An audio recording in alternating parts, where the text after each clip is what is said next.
Bienvenido, alma que camina entre lo visto y lo prohibido, a sombras del misterios.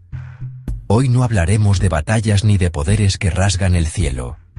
Hoy descenderemos al sueño del Dios que todo lo olvida, y que sin saberlo, ya ha soñado contigo. Porque hay una verdad enterrada bajo la indiferencia de sus ojos dorados, una que ni Whis se atreve a nombrar en voz alta. No hablamos de un destructor. Hablamos de una prisión con forma de gato. Beerus. El dios de la destrucción. Pero no como lo muestran. Caprichoso, dormilón, obsesionado con la comida. Esa es solo la máscara. La cáscara que lleva para no enloquecer del todo. Porque Beerus no destruye por placer. Destruye porque le ordenaron hacerlo en silencio. Y lo que más le aterra no es perder una pelea. Es que un día se le acabe el sueño. Verás, los dioses de la destrucción no nacen, se fabrican. Tras la gran guerra de los primeros dioses, cuando los Kaioshin aún no eran jueces, sino soldados, el universo se desgarró en una grieta cósmica que devoraba realidades enteras. Para contenerla, los creadores originales, seres anteriores a Zeno, tomaron almas rotas, guerreros que habían visto demasiado, y las fundieron en un núcleo de destrucción pura. Así nació la primera encarnación de Beerus, no como un ser, sino como un sello viviente. Cada vez que destruye un planeta, no lo elimina, lo absorbe. Sus recuerdos, sus gritos, sus amores no vividos, pasan a formar parte de su sueño eterno. Por eso duerme tanto.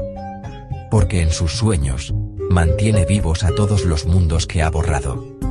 Es su penitencia, su prisión. Pero hay un problema. Con cada universo que desaparece en los torneos de poder, la carga es demasiado grande. Y ahora, sus sueños se están desbordando. Empieza a ver caras que no reconoce, a oler flores que no existen en este universo, a despertar en mitad de la noche, sudando, murmurando nombres en lenguas muertas. Whis lo sabe. Por eso nunca lo deja solo. Por eso lo distrae con pasteles y batallas absurdas.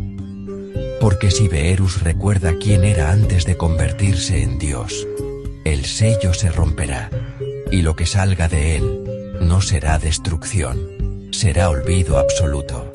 Un vacío que no borra lo que toca, sino que hace que nunca haya existido, ni siquiera en la memoria de Zeno. Y hay algo más. Goku lo intuye. Por eso, cada vez que se transforma en Ultra Instinto, no lucha contra Beerus. Lo reconoce. Porque Ultra Instinto no es solo una técnica. Es un eco del estado original de los dioses antes de la caída. Y en ese instante, Beerus lo mira. Y por un segundo, ve a su hermano perdido. Sí. Beerus tuvo un hermano. Un ser de creación idéntica, destinado a ser el dios de la creación. Pero en el momento de su despertar, se negó.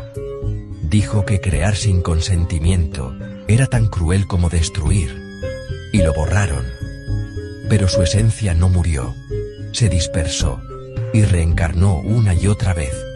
Primero como un anciano en la tierra que enseñó artes marciales. Luego como un niño con cola que cayó del cielo. Ahora, vive en Goku. Por eso Beerus no lo mata. Por eso lo tolera. Por eso, en el fondo, teme que Goku se vuelva demasiado fuerte.